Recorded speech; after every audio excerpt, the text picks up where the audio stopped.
ହାଏ ନମସ୍କାର ଜୟ ଜଗନ୍ନାଥ ଆଉ ଆପଣମାନେ ଭଲ ଥିବେ ମୋର ଆଶା ଆଉ ଦେଖନ୍ତୁ ଏଇଟା ହଉଛି ମୋର ଗାଈ ଗାଈ ଅଛନ୍ତି ଦୁଇ ତିନି ପଟ ଖଣ୍ଡେ ଗାଈ ଅଛନ୍ତି ଆଉ ବାଛୁରୀ ଅଛନ୍ତି ତିନି ପଟ ଆଉ ଆପଣମାନେ ଦେଖୁଛନ୍ ସେ ମୋର ଗାଈର ସେବା ଆଉ ଏଇଭଳି ଆପଣମାନେ ସେବା କରନ୍ତୁ ଆଉ ଡେଲି ପୁରା ପର ଡେ ନହେଲେ ଗୋଟେ ଦିନ ଛାଡି ଗୋଟେ ଦିନ ନିହାତି ଗାଈକୁ ଧୋଇବେ ଆଉ ପୁରା ସଫା କରି ଯେମିତିକି ତାର ଦେହରେ କେତେଟା ମଇଳା ନ ରହିବ ପୁରା ସଫା କରି ଧୋଇବେ ଆଉ ଯଦି ନ ଧୋଇଲେ ଏ ବର୍ଷା ଦିନରେ ତାର ରୋଗ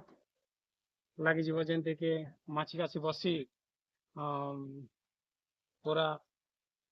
ଜ୍ୱର ଫର ହେଇଯିବ ଆଉ ଟିକେ ରୋଗିଷ୍ଟ ହେଇଯିବ ଗାଈଟା ତ ସେଥିପାଇଁ ବର୍ଷା ଦିନ ଟିକେ ନିହାତି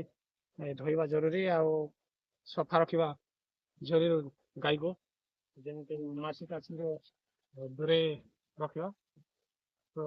ଏମିତି ଟିପ୍ସ ଦେଖୁଥାନ୍ତୁ ଗୋକୁଲ ଫାର୍ମକୁ ଆଉ ୟୁଟ୍ୟୁବରେ ଦେଖୁଥିଲେ ସବସ୍କ୍ରାଇବ କରନ୍ତୁ ଫେସବୁକ୍ ଦେଖୁଥିଲେ ଫଲୋ ନିଶ୍ଚିତ ଭାବେ କରନ୍ତୁ ଆଉ ଇନଷ୍ଟାଗ୍ରାମ ଦେଖୁଥିଲେ ଫଲୋ କରନ୍ତୁ ଜୟ ଜଗନ୍ନାଥ।